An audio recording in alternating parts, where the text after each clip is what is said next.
Testing 1, 2. Okay, right. We're doing it live. Hannah, from our first official hotel stay of the trip, rest and relaxation. We figured we'd have some time to do a little intro for you. Welcome to the Project Salt Run podcast, week 2 of running across India, 100 marathons in 100 days, to raise £1 million for 1% for the planet. Frank Water, Big Change, and ClientEarth. But you're not sticking around. I'm not sticking around for the podcast today. I'll tell you for why. You should stick around for the podcast, but I'm not sticking around for the podcast. So I'm doing the intro with Joelle because I want to just give you a few kind of general trip updates before we go into the podcast. But it's now Indian time, just about 5 p.m. I've only just finished my marathon for the day. I'm just coming off a bout of food poisoning, and then the day before I was not in a good place, and the day before that I was also not in a good place. So, and just overall sleep exhaustion. Overall sleep exhaustion. So the plan is I'm going to record the intro with you, and then Joelle and Alex are going to record a wonderful podcast for you. So the few things I wanted to say before you jump into the podcast with Alex is just to say thank you to the over 200 backers that have supported us through. Should I turn that noise off back there? Can you hear it? No. Sorry, it's the aircon in the room. We have over 200 backers on the crowdfunder, which has meant this trip has been possible. And off the back of that, we've also just had a bunch of sponsors have their logos put on the van for a little bit of extra money. So that's been wonderful. So we've raised a little bit of extra cash the last week to help the trip happen, which was much needed to make sure now everyone's wages are paid for this month. So now we just need to worry about next month. And then we've obviously already started on GiveStar to start fundraising for our 4 chosen charities. So you're going to be hearing a lot more about them over the coming weeks, especially if you're on Instagram or if you're in our WhatsApp community. We're going to be giving you some updates about those charities and why we're supporting them. But yeah, if you can support us in any way, that would be absolutely wonderful. We've obviously got a pretty ambitious fundraising target of £1 million. And we've now only got 87 days in which to do it because today was Marathon 13. So yeah, those are the little updates that I probably wanted to give you. Thank you for everybody that is in that WhatsApp community and is sending us messages on Instagram. I'm not seeing a lot of them because Natalie's managing the socials. But if you're in the WhatsApp community, I'm almost definite to see those messages. So feel free to join that. You can just go to the Instagram bio, click on the link and get access to that. And thank you for listening to the podcast. What also helps is you sharing the podcast with people that you think might like it. So by liking the podcast, leaving us a review on Spotify, sharing it on your stories, sharing it with other people, and they will have the pleasure of deep diving into 42 weeks worth of Project Salt Run podcast. You're welcome. Yeah, you're all very welcome. But I'm going to leave you with Joelle and Alex to give you an update on where they're on the trip, their updates, a bit of a behind-the-scenes crew update, and then just as a little teaser for next week, we're going to be doing a massive deep dive into all the kit that we're wearing and also into nutrition. So if you've got any questions about kit or nutrition, then feel free to ask us on Instagram, send us an email, send us a DM, and we will answer those questions. We'll just send them over to contact@projectsaltrun.com and we will answer your questions in next week's podcast. Thank you. So we're going to get to Alex, who's going to tell us the fun tale of his adventure in Visa Land and how his visa was initially, I wouldn't say it's denied. Well, I don't really know. We have to ask him. But basically, he didn't show up here on time. And it costs loads of money. It costs a lot of money, and he's here, and it's quite the tale. So we'll get into it. I think this is fine. All right. So yeah, just kind of hold it to about here-ish, and that's it. And ladies and gentlemen, welcome to the Project Salt Run podcast. Now also a video cast if you want to watch it on YouTube. You can see our silly faces. And today, we're gonna be told the tale, the trial and the tribulation that is apparently trying to get a visa in India. I hope it lives up to expectation, this story. Absolutely. I think it will. So, well, from my perspective, basically, So visas were a mess, right? Like I think Hannah started applying for completely different visas. I don't think they were necessarily the right ones. Maybe they were. I don't know. But it sounded like she was just getting ignored from the office. Time came up. Actually, we had to push some flight back because we had to now apply for e-visas, and that worked out for me. Yeah. And then it worked out for Hannah, and then it worked out for Natalie. But it seems it didn't work out for you for some reason. Yeah. So well, my understanding of it was that we needed visas for video recording. That's right? So that took weeks and weeks and weeks. Never got there. Then we basically got to Monday night, and I recount this because you guys will both remember this. Me and Natalie are sat in our room. It's like, and all hell's breaking loose because Joel can't get his visa yet, and his flights, and you just went, guys, I'm done. Can't do it. I've been trying all day. You remember that? Yeah. We're trying all day. And so that happened. And then we pushed your flight back, like you said. So here we are on the morning of, is it Thursday morning now? We're coming to London. And we know that my visa's not been granted. Because I actually had an email on Friday. After the Tuesday applied, 72 hours later I had an email. And it said, please respond to this directly via da-da-da-da-da. Several hours later, same afternoon, Natalie replied. So it was all in there. And it was all stuff that I felt like had already gone into the application. So anyway, so we're going down to London and we're kind of fretting about like, okay, well... You're like essentially on your way to the airport, yeah, right? Yeah, and I knew, and we knew, didn't we, in our minds, unless this dropped now, I ain't going to India, you know. This is basically the scenario we're in. So we... I'd kind of prepared for it, like mentally. I was all right, I was chilled out. Worst comes to worst, you get on a flight... I see you later, and we'll work it out from there. And we get in the airport, and Hannah sat there, and she mugs me right off straight away. She just goes, "Where's your visa, mate?" And I was just like, I was not there. I was like, wow, yeah. Do you know what? I was feeling at that point like, sod India. How has it got to this point? Like, I can't believe I'm not going now. And it was just, you know. But we got through, didn't we? And basically, the next situation was that we had to get to the check-in desk.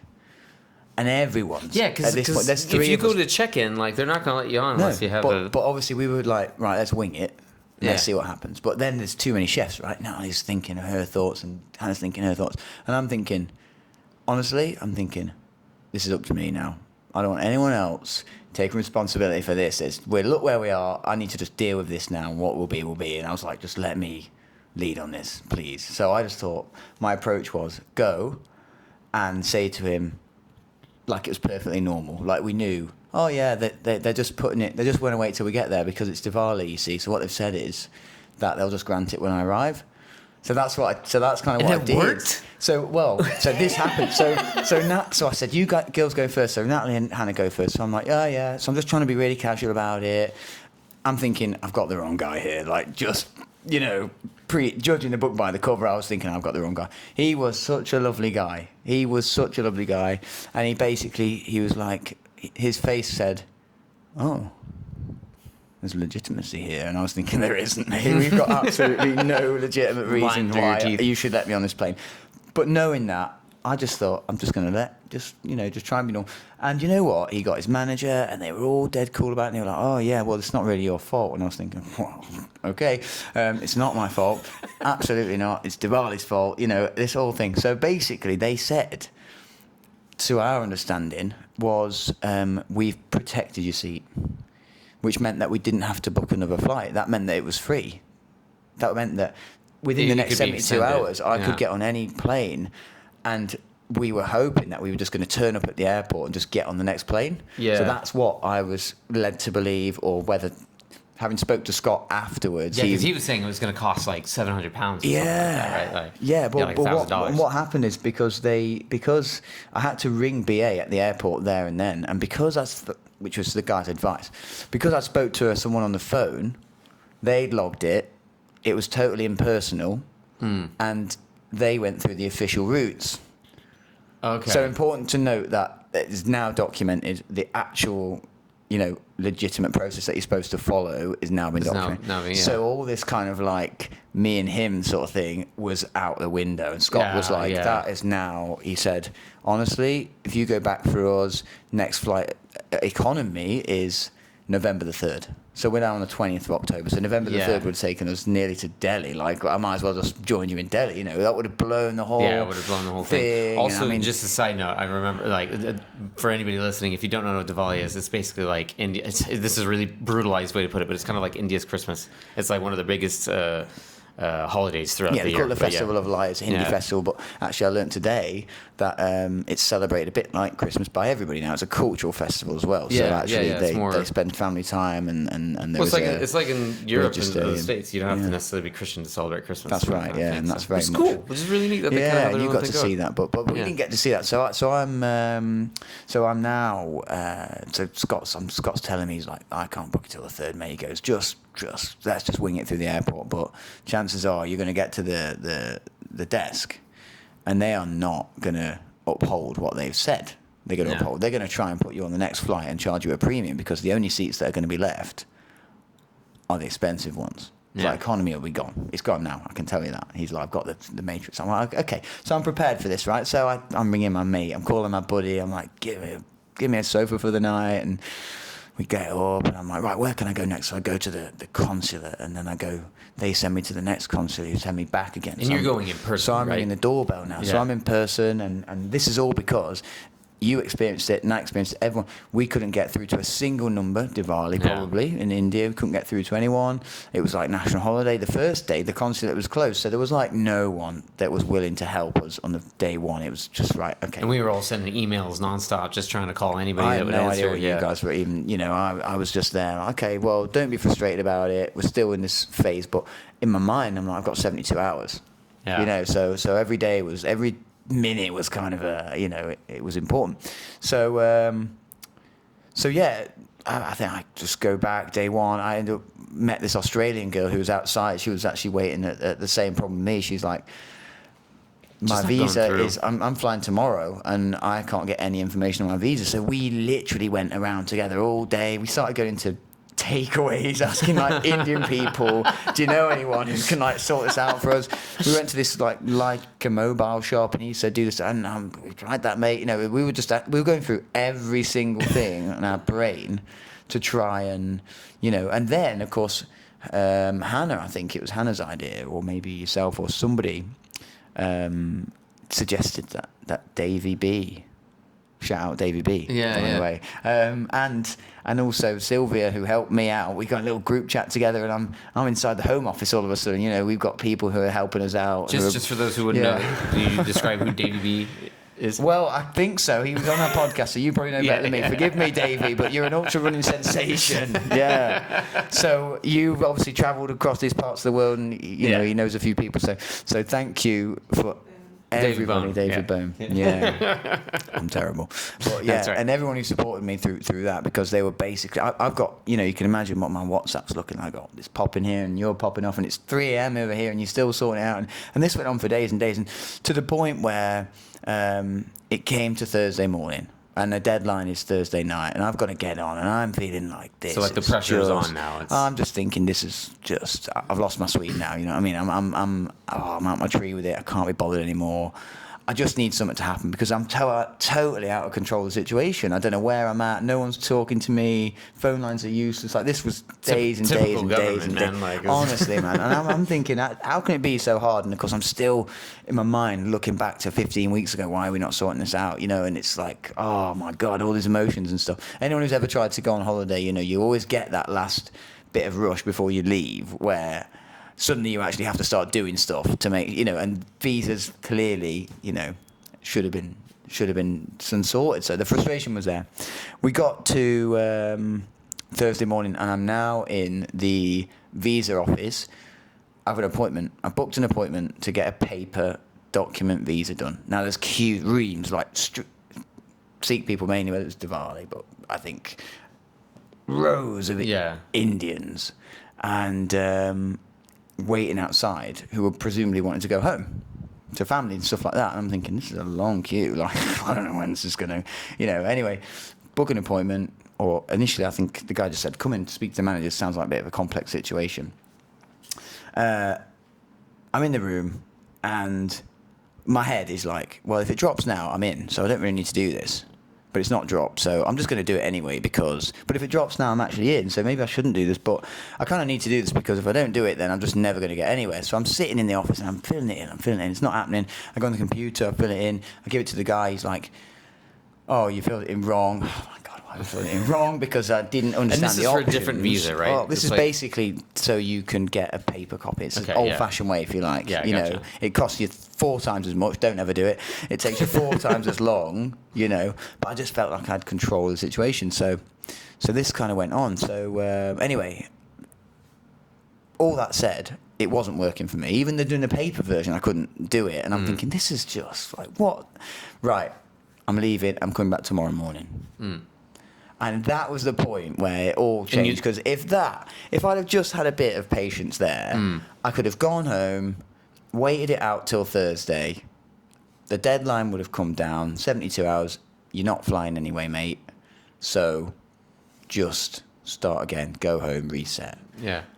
Genius. I left the office and I thought, oh, London's got libraries, man. So the Barbican Centre right round the corner.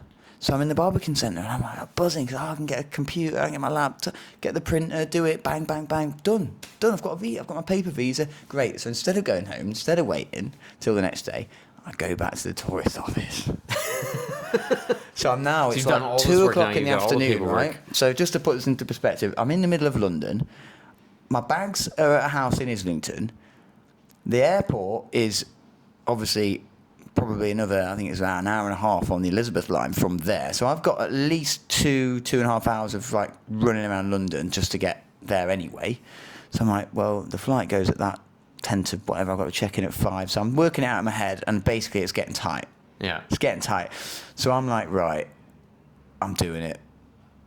So I just submitted my forms. I went to the desk, paid my 170 quid there on the spot, and I was like, so relieved myself. Thought, yeah, finally got control of the situation. You know, this is great. Paid my money, and then she took my passport, photocopied it, and then took my passport. And I Because was they like, had no, to no. put an actual Yeah. And I was paper thinking, sheet in it. Yeah. no, you just photocopied my passport. I'm thinking like, no, you don't need, why do you need my passport? Oh, we'll send this off in a box and it's all this. So she takes my passport. So not only have I paid my money, I've naively just given away the only other chance of me actually getting to India. So I'm like, my stomach has sank. I'm like, oh my God, how am I going to tell Natalie what I've just done? Honestly, I was thinking of her, she was going to give me hell. What are you doing? You know, that is the stupidest thing. All you had to do. And I knew it, so I didn't leave the building. I sat there till the very deadline of when I was like, right, well, I can't stay here because I need my bags anyway. If this drops, I've got to get my bags. So I leave and I just can't, honestly. The decisions that I was making that day, everything I did was just wrong. And Sylvia, bless her, she's on to me going, you're on the verge of something here. Like, this is a cut-off. It's like a 9-day cut-off or something. I can't exactly remember. But basically, just like, hold it on, buddy, because you're nearly there. And then I was just... Anyway, so I'm on the way back. I'm walking the wrong direction through London, just not even thinking straight. I'm like, this is just crap. Yeah. So and get lost, do a spin round, end up having to walk straight back. So I'm like, checking again, check my phone. Not that happens. I basically walk all the way back through, I don't know London that well, but I'm getting to know that area, Angel, Highbury, Islington, and I'm probably on Holloway Road. I'm maybe 15 minutes from the place, and I think I'm going to, from George's house, my bags are, I'm just going to check my phone. Drop. Your visa has been approved. The e-visa is in my mailbox. And this it's is the point where we get it. I am absolutely distraught. We're really elated because we my get God. the message and we're like, oh, Well, this this is what I've amazing. got He's tell going to you. get it. Yeah. Because you didn't get the message straight away. Let me tell you that. I was out of my tree. I was like, I honestly, the pits. I was thinking, this is a joke. Like, somebody is out to get me here. Someone's playing my, silly game because, oh my God. What was I going to do? I was like, so I'm now 15 minutes away from my bags. I'm maybe half an hour away from there. So I thought, right, it would make sense to get my bags, get my passport, get to the airport, get on a bus, next bus. I'm nearly at the stop, which I've been, this is my tracing my footsteps. I could see my footsteps in the pavement from the last few days, walking the same route. And maybe I've got 5 minutes on the bus, and I think I'm just going to check this tourist and this visa office is open till, and how long it's going to take me to get there is what I was checking. Closes 3:30. It's 3:15, and it's going to be half an hour to get there. And I'm like, I've sold myself down the drain. I've paid 170 quid. I've absolutely sold myself. Also, who closes at 3:30? Honestly, I just couldn't believe what was going on. So I'm like, right, get your head on. I absolutely legged it to get my bags, grabbed my bags. I felt bad. Georgie, you're not going to, if you listen, I'm sorry still. I've dragged it into the house. Like, oh my God, sorry, I didn't mean to disturb you like that. She was probably thinking, who the hell's in my house? And I said, I've got to go. That's it. At this point, I'm like, right, I need to tell Natalie because she's going to look and see that my e-visa's dropped and start spamming me. Yeah. So I leave her a voice note. And the voice note says distinctly, e-visa's dropped. Please do not contact me. I will speak to you when I can. Because I had 15% battery. I needed my phone to do everything. She's texting me like all over the place. WhatsApp message coming in. I'm keep clicking stuff. I'm just going to WhatsApp. I'm like, stop it! Stop this! Honestly, I couldn't. So I'm on the bus back. I'm now thinking, right, the bus takes me there. I walk there. It's half an hour. I need to get a bus. I need to get an Uber to intercept me on the bus. So I get off. Uber's there waiting. And I'm like, I can't even speak to the guy. I'm just in the back just thinking, this is it. Right now, this is the moment. Like, if it's open, I don't know. There's nothing else I can do. Like, I'm here. So basically, I'm thinking I'm not going to get there in time. That Uber driver, what he did, I had no idea. It was wow. We were there. I mean, it was blasted through London. He didn't know or anything, but it just seemed to go. And I was expecting to have to. Anyway, it's 22, so I'm fully expected to be closed. I bolt out. I was like, wait here. Didn't say anything else. Bags in the back. Bolted, and what I think actually happens is that they stop taking appointments at 3:30. Okay. So the internet lied again, and I ran straight through the door. The woman who's been seeing me continuously for 3 days is like, "What are you doing? What's going on? You were here 3 hours ago. What more can we do?" It's like that. And I was like, "Just get me on passport. Just get it to me. Where is it?" It's like this. Went to the manager, and she's like, "Go there." I said, "Just take the money. I'm not bothered. I just want my passport. I need to go now." Do you know what I mean? It's like that. 'Cause Heathrow's about to, this is out. So anyway, you all know where I'm at now. So they refunded me. That was amazing. I'm thinking, okay, super nice. I've never tides heard are any visa turning process here. do that. I'm like, this is patience is paid here because this is going my way now. You know what I mean? I'm like, right. So I say to the guy, I'm like, look, I'm sorry about all that, but this is what the situation is.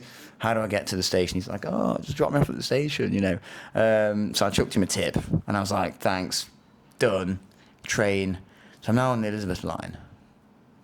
And I'm totally chilled. I'm like, this is a far cry from what this was 10 minutes ago, but I've got all the time in the world now. Let's get to Heathrow. And I'm now preparing myself for the inevitable, how do I approach the guy at the desk and try and basically mug him off? Because we all know that this is not his fault. Yeah. But let's see if he holds, if he's, truthful to what he said on Monday. And I found him, the same guy. The guy was the manager, and I seen him, and I'm eyeing him up in the queue, and I'm like, he's my guy. And so a woman in front of me went, I'm really sorry, but I need to go now. It was like that. I was like, please, can I just see him? I need to see him. And then fortunately, someone else came available, so we did that. And he kind of looked at me, and he didn't appear to recognise me straight away. I went, Monday, I'm the guy, and my wife's in India right now, and like this is how it is, and he's like, oh yeah, India, and of course I hadn't realised at this point that they're just the British Airways. They're sending people everywhere. So totally sympathised with me. I could not ask for a better guy and service and everything. And I'll tell you what, anyone out there listening to this, it pays to be kind because they did everything for me. I'm convinced of it. He got his mate, he handed over, they were ringing, and they were saying to me, just don't say anything, but we need to get through to the right guy. If the Indian telephone people pick up in India, they're going to give us no slack. We need our mates in England to pick up. So they kept putting the phone down. These phone attendants are picking up, and they eventually got to this one and then said, look, we need a bit of a favour, and started explaining the situation. And then they were like, damn it, they're in India. It was like that. No. They realised that they got to the wrong office. So anyway, they're saying, referring back to earlier, well, it's on the notes that he should have gone back through his travel agent and all this I knew. So obviously I was just, and I was going, oh, please, just anything you can do, you know, it's for charity. And obviously we're so sorry this has happened. And I was just groveling away. And honestly, I was there for an hour, just stood at the desk, totally chilled out, totally aware that if I didn't get it, so what? Yeah, you know what? Kind of done your best yeah, at this point, right? And we're here, and I've got everything I need, so I can arrange the flights and stuff separately. But if I can get on a flight tonight, that would be amazing. And basically, what happened was that they were sorting it out. Yeah. I mean, it's ticking now because they're saying it's 10 to 6 and we're cutting this off, and it's now like 20 to 6. Yeah. You know, so they're like, we need to get to gate and all this sort of stuff. But if we can get it done for you, we'll get it done. And he's going, it's not really his fault. Like, come on, help me out. And I honestly, I felt, despite everything, I came away from that day feeling hopeful and just like good about the world because I felt as if I'd been somebody was helping you. Somebody was like sympathetic. And that is just, especially for airline attendants to actually do that. That's honestly, no offense to any airline attendants out there, but yeah, well, the policies all just want you to pay money. Of course they do. That's that's ultimately what happened. They said they couldn't fix me a ticket because it had been written on the notes, and basically because it had initially been booked through a travel agent. Okay. That they couldn't work out how much the fare should cost me, etc., etc., etc. Yeah. But they were going to do it. I said, look, anything around 500 quid, I'll pay it right here now. Do you know what I mean? And let's talk about the rest. But if you're talking thousands of pounds, like obviously it's a no. We'll just have to reassess. So they were totally reasonable, and I even I went round and I found the other guy because he'd gone off shift, and I found him. And I was just totally grateful. I said, look, you know what? You did a good thing today, and you've made my day, and that's just like I appreciate that. So hopefully that means something to him because I just cannot. I didn't expect that level of service, but made such a difference to me. It made my 3 days feel like it was all. What was that all about, sort of thing. And I went back and again stayed at my friend's house that night. Scott, you guys, amazing, hung around for me, waited, got me a flight. I was on a Finnair flight the next day. That's right, it was the next day, wasn't it? It's all blended in. Finnair, that's like the last airline I would have thought. Via Like, Helsinki, it was beautiful. And I sat next to a nice guy from Delhi. Actually told me, he's like, you probably should wear a mask for the first couple of days, but apart from that, Delhi's lovely, and obviously he knew we were moving on. So, and you guys were at the airport waiting for me, which was just that was a big turnaround. So for everybody listening, if we haven't mentioned it yet, or I think we talked about it a few times, but basically we were in Delhi, we were waiting for him to arrive, and the girls kind of discussed amongst themselves about what options we could, and really. Like, basically, originally we were like, okay, well, I guess we could go out there. We could start the run. He could take a bus and meet us out there. But it was literally only like a day to kind of delay it a little bit. And we were even thinking maybe we could still get there at the end of the day and do like maybe a night run or something like that. But with everything said and done, it was just kind of like, you know what? We'll just get the whole team together. We'll just pick up Alex from the airport, crack of dawn, and then we'll just drive the whole day. So literally, you got off the flight, got off the plane, straight into the bus, and then 9-hour drive all the way to when you put it like that, the border with Pakistan. It's a pretty wicked turnaround, man. I remember sitting on the bus thinking, this is actually a lot longer than I thought it's going to be. I do. This is a long drive. And then obviously, bless her, Hannah was due to run that night. And like you say, I mean, we've told the story probably of that night, how it was fortunate that we basically got to the border and decided, you know what, let's enjoy ourselves. Let's watch the showmanship and the what do we call it? It's the checkpoint procession sort of thing. But anyway, that's another story. But yeah, it was a long time. I wrote. I don't know if I could recount some of the pages. I actually wrote because I started writing diary entries, as you know, and I like to write them in what I find a comedic sort of way, but of course as a personal account, it's a bit of a be there moment, and it does put it into perspective. When you write and you reflect on it, you think, that was just a drama that what are you doing? Do you know what I mean? You get your head together and you're thinking, what is all this about?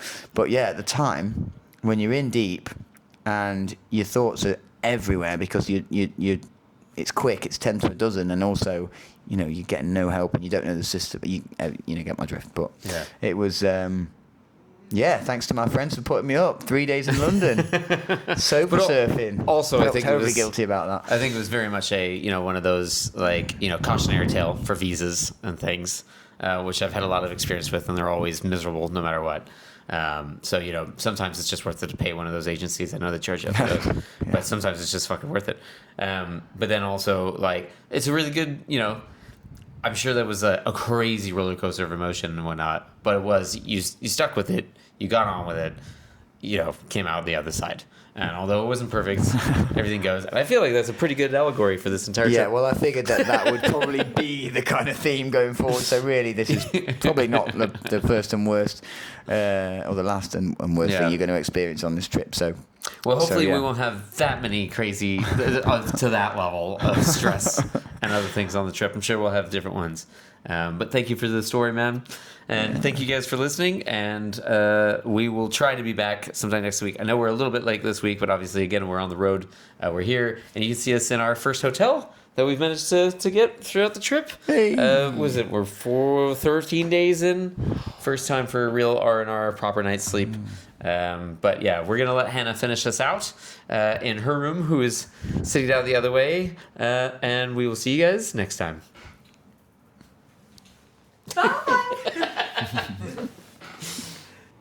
Hello everyone, me again, Hannah. Just to let you know, I want to say thank you first for listening to the podcast. Let us know what you thought about Alex's mad visa story. We honestly are not making it up. Honestly, there's so much drama on this trip.